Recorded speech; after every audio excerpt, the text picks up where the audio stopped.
ശ്രീ പിണറായി വിജയൻ്റെ സ്വഭാവം പഴയ ശ്രീ N.K. പ്രേമേന്ദ്രനെ അദ്ദേഹം വിളിച്ച ആ വാക്കിൻ്റെ സ്വഭാവത്തിൽ നിന്ന് മാറിയിട്ടില്ല എന്നുള്ളത് തെളിയിക്കുന്നതാണ് അദ്ദേഹത്തിൻ്റെ ഈ പരാമർശം.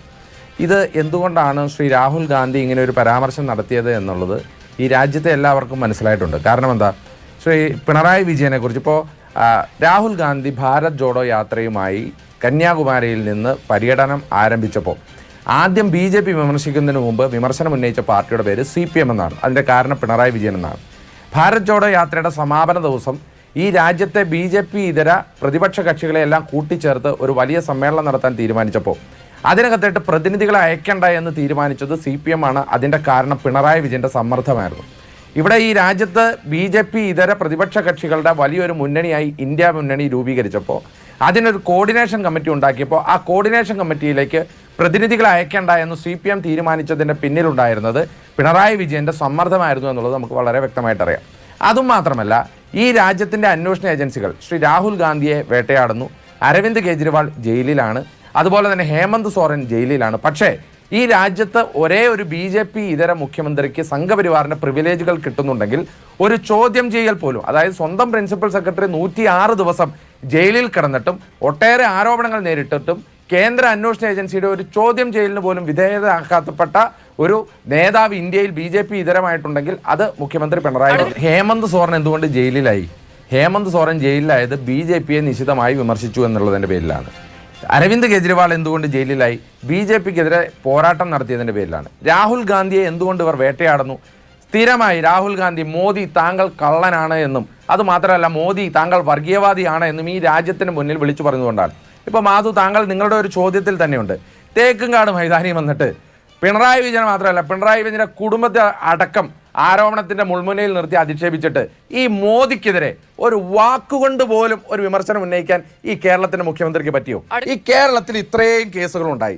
ഏതായാലും സെറ്റിൽമെന്റ് ബോർഡിന്റെ മാസപ്പടി റിപ്പോർട്ട് അതില്ല എന്ന് പറയാൻ ഈ രാജ്യത്തെ ഒരു കോടതിയും ഒരു രാഷ്ട്രീയ പ്രസ്ഥാനവും ആരും തയ്യാറായിട്ടില്ല. CPM പോലും തയ്യാറായിട്ടില്ല.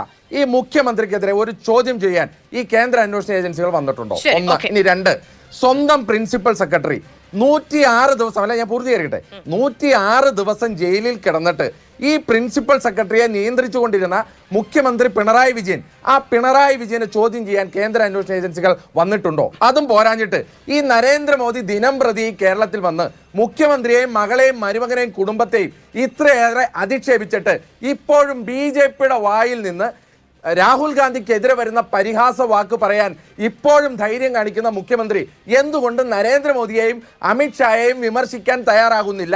എവിടെ പോയി കൊടകര കുഴൽപ്പണ കേസ് എന്തുകൊണ്ട് സുരേന്ദ്രൻ പ്രതിപ്പെട്ടി? ഇതാണ് പ്രശ്നം. അതുകൊണ്ടാണ് രാഹുൽ ഗാന്ധി പറഞ്ഞത് ഇവർ തമ്മിൽ അവരെ കരക്കിരുന്ന് കേരളത്തിലെ BJP പാർട്ടി കരക്കിരുന്ന് കളി കാണുക മാത്രമേ ഉള്ളൂ. കാരണം അവർക്ക് വലിയ റോളൊന്നും ഈ കാര്യങ്ങളിലില്ലല്ലോ. കാരണം കേന്ദ്ര BJP പാർട്ടിയുടെ നേതൃത്വം പറയുന്ന കാര്യങ്ങൾ അതനുസരിക്കുക എന്നുള്ളത് മാത്രമല്ല, അത് പലപ്പോഴും അറിയാറ് പോലുമില്ല ഇവിടുത്തെ BJP പാർട്ടിയുടെ നേതാക്കന്മാർ. അതുകൊണ്ട് BJP പാർട്ടിയുടെ കേരളത്തിലെ വക്താക്കൾ പറയുന്ന കാര്യങ്ങൾക്കൊന്നും ഇതിനകത്ത് മറുപടി പറയേണ്ടതില്ല. കാരണം BJP പാർട്ടി കേരളത്തിൽ കരക്കിരിക്കുമെന്നുള്ള കാര്യത്തിൽ നമുക്ക് സംശയമൊന്നുമില്ല. അത് അവർ കരക്കിരുന്ന് BJP പാർട്ടി നേതാക്കന്മാർ കളി കാണുകയുള്ളൂ. പിന്നെ അവർക്ക് കൊടകര കുഴൽപ്പണ കേസുമായി ബന്ധപ്പെട്ട് BJP പാർട്ടിക്ക് ഈ പിണറായി വിജയനുമായിട്ട് എന്തൊക്കെയോ ഡീൽ ഉറപ്പിക്കേണ്ട. അതുകൊണ്ട് BJP പാർട്ടിയുടെ ഇവിടുത്തെ ആശങ്കകളൊന്നും നമ്മൾ കൂടുതൽ BJP പാർട്ടിയുടെ വക്താക്കളെ ഇനി കൂടുതൽ പറഞ്ഞിട്ട് കാര്യമില്ല. ഇനി രണ്ട്, ഞാൻ CPMൻ്റെ നേതാവിനോട് ഇവിടെ ഉത്തരം പറയാൻ ആഗ്രഹിക്കുകയാണ്. ഇപ്പോൾ പ്രിയപ്പെട്ട CPMൻ്റെ നേതാവ് ഇവിടെ അദ്ദേഹം അറിഞ്ഞുകൊണ്ട് തന്നെ ഉപയോഗിച്ചൊരു വാക്കാണ്. ഞാൻ അന്നേരം ഇടപെട്ടിരുന്നു, അദ്ദേഹം അതുകൊണ്ട് എൻ്റെ അവസരത്തിൽ ഇടപെടാൻ പറഞ്ഞുകൊണ്ടാണ്. ഇപ്പോഴും CPMന് ഈ കേന്ദ്ര സർക്കാർ അർദ്ധ ഫാസിസ്റ്റ് സർക്കാരാണ് എന്നൊരു നിലപാടുണ്ടോ? ഞങ്ങൾ പറയുന്നത് ഫാസിസ്റ്റ് സർക്കാരാണ്. നിങ്ങൾക്കിപ്പോഴും ഇത് അർദ്ധ ഫാസിസ്റ്റ് സർക്കാരായി തോന്നുന്നതിൻ്റെ കാരണം എന്താണെന്നറിയോ? ഈ അർദ്ധ ഫാസിസ്റ്റിന്റെ മറ്റേ പകുതിയിൽ ഇരിക്കുന്നത് നിങ്ങളുടെ നേതാവ് പിണറായി വിജയനാണ്. കാരണം എന്താണെന്നറിയോ? പിണറായി വിജയന്റെ നിലപാടാണിത് അർദ്ധ ഫാസിസ്റ്റാണ്. കാരണം എന്താ? 50% ഫാസിസമേ ഉള്ളൂ എന്നാണ് പിണറായി വിജയന്റെ നിലപാട്. ബാക്കി 50%ത്തിൽ ജനാധിപത്യവാദികളാണ് നരേന്ദ്രമോദി എന്ന നിലപാടാണ് പിണറായി വിജയനുള്ളത്. കോൺഗ്രസിന് അതല്ല സാർ നിലപാട്. കോൺഗ്രസിന്റെ നിലപാട് ഇത് ഫാസിസ്റ്റ് സർക്കാരാണ് എന്നുള്ളതാണ്. ഉന്നാവോയിലും കത്വയിലും അവിടെ ഒരു വിഷയമുണ്ടായപ്പോൾ അങ്ങോട്ട് കടന്നു ചെല്ലാൻ ഈ BJP സർക്കാർ അവിടെ കടത്തിവിടാതിരുന്നപ്പോൾ രാഹുൽ ഗാന്ധിയും പ്രിയങ്ക ഗാന്ധിയും അങ്ങോട്ട് കടന്നു ചെല്ലുന്നത്.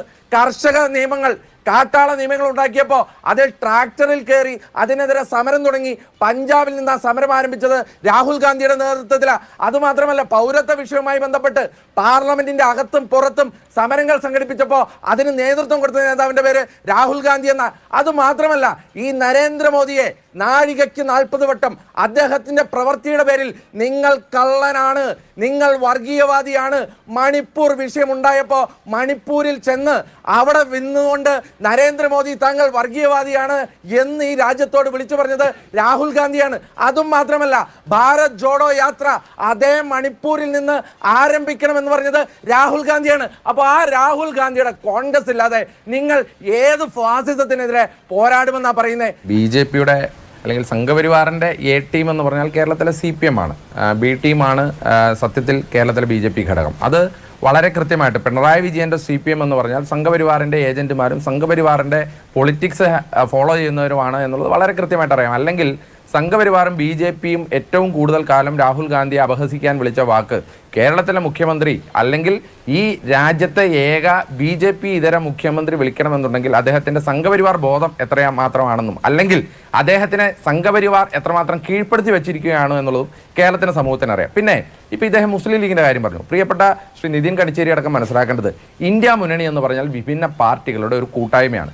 സത്യത്തിൽ ഇന്ത്യ മുന്നണി നിയമസഭാ തെരഞ്ഞെടുപ്പുകളിൽ പല ഭാഗത്തും പലതായിട്ടാണ് മത്സരിക്കുന്നത്. ഇപ്പോൾ ആം ആദ്മി പാർട്ടിയും നമ്മൾ ഒന്നിച്ചല്ല മത്സരിക്കുന്നത് ഡൽഹി നിയമസഭാ തെരഞ്ഞെടുപ്പിൽ, പക്ഷേ ലോക്സഭാ തെരഞ്ഞെടുപ്പിൽ ഒന്നിച്ചാണ് മത്സരിക്കുന്നത്.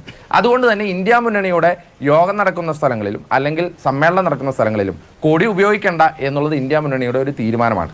ആ തീരുമാനപ്രകാരമാണ് ഇവിടെ വയനാട്ടിൽ വന്നപ്പോൾ രാഹുൽ ഗാന്ധിയുടെ റോഡ് ഷോയിൽ നമ്മൾ കൊടി ഒഴിവാക്കിയത്. രാഹുൽ ഗാന്ധി എന്ന് പറഞ്ഞാൽ ഇന്ത്യ മുന്നണിക്ക് നേതൃത്വം കൊടുക്കുന്ന രാഷ്ട്രീയ നേതാവാണ്. ആ ഇന്ത്യ മുന്നണിക്ക് നേതൃത്വം കൊടുക്കുന്ന രാഷ്ട്രീയ നേതാവിനെ ഏതെങ്കിലും ഒരു കൊടിയിൽ മാത്രമല്ല അദ്ദേഹത്തിൻ്റെ ചിത്രം ഉപയോഗിക്കുക എന്നുള്ളത് ഞങ്ങളുടെ നിലപാടായിരുന്നു. മാധു, അതിന് നിങ്ങൾക്ക് എന്താ കുഴപ്പം? ഞങ്ങളുടെ നിലപാടായിരുന്നു എന്ന് കരുതി മുസ്ലിം ലീഗിന് ഇവിടെ എന്തെങ്കിലും പരാതിയുണ്ടോ? ഇനി മുസ്ലിം ലീഗിനെ ഞങ്ങൾ എവിടെയെങ്കിലും താഴ്ത്തി കെട്ടിയെന്നൊരു പരാതി മുസ്ലിം ലീഗിനോ അല്ലെങ്കിൽ കേരളത്തിലെ അവരുടെ പ്രവർത്തകർക്കോ ഉണ്ടോ? മറിച്ച് അങ്ങനെയല്ല. നിങ്ങൾ മനസ്സിലാക്കേണ്ടത് കേരളത്തിലോ ഇന്ത്യയിലോ മാത്രമല്ല, അന്താരാഷ്ട്ര വേദിയിൽ നിങ്ങൾ മനസ്സിലാക്കേണ്ടത് അമേരിക്കയിൽ ചെന്ന് അവിടുത്തെ ഒരു പത്രപ്രവർത്തകൻ മുസ്ലിം ലീഗ് എന്ന് പറഞ്ഞാൽ ഒരു വർഗീയ പാർട്ടിയാണെന്നും അവർ നിങ്ങളുടെ കേരളത്തിലെ ഘടകകക്ഷിയല്ലേ എന്ന് ചോദിച്ചപ്പോൾ മുസ്ലിം ലീഗ് എന്ന് പറഞ്ഞാൽ സെക്യുലർ പാർട്ടിയാണെന്നും അവർ ഞങ്ങളുടെ ഘടകകക്ഷിയായതിൽ ഞങ്ങൾ അഭിമാനം കൊള്ളുന്നു എന്ന് പറഞ്ഞ നേതാവിൻ്റെ പേര് രാഹുൽ ഗാന്ധി എന്നാണ്. മുസ്ലിം ലീഗ് ഞങ്ങളുടെ സഹോദരന്മാരാണ്, ഞങ്ങളുടെ സ്വത്താണ്, ഞങ്ങളുടെ അസറ്റാണ് മുസ്ലിം ലീഗ്. ഞങ്ങൾ അവരെ കൈ ചേർത്ത് പിടിച്ചാണ് നടക്കുന്നത്, ഞങ്ങൾ അവരോടൊപ്പമാണ് നടക്കുന്നത്, അവർ ഞങ്ങളുടെ കൂടെയാണ്. അതുകൊണ്ട് നിങ്ങൾ മുസ്ലിം ലീഗിനെ ചുറ്റിപ്പറ്റി കുറെ കാലം നടന്നു, അത് അവർക്ക് മനസ്സിലായി. ണ്ടെങ്കിലും നമ്മളുടെ സഖാക്കളാണ് എന്ന് രാഹുൽ ഗാന്ധി ഒരു ഘട്ടത്തിൽ പറയുന്നുണ്ടായിരുന്നു. കേരളത്തിൽ ഈ പറയുന്ന അങ്ങോട്ടും ഇങ്ങോട്ടുമുള്ള ചെളിവാരി എറിയലുകൾക്കപ്പുറത്ത് ഒരു രാഷ്ട്രീയ മാന്യത നിറഞ്ഞ ആരോപണങ്ങൾക്കൊക്കെ ഒരു ജനാധിപത്യ ബോധമുണ്ടാകുന്ന ആരോഗ്യകരമായ അന്തരീക്ഷം ഉണ്ടാകട്ടെ ഈ തെരഞ്ഞെടുപ്പ് കാലത്ത് എന്ന് പ്രതീക്ഷിക്കാം. വളരെയധികം നന്ദി പാനലിസ്റ്റുകൾക്കും പ്രേക്ഷകർക്കും.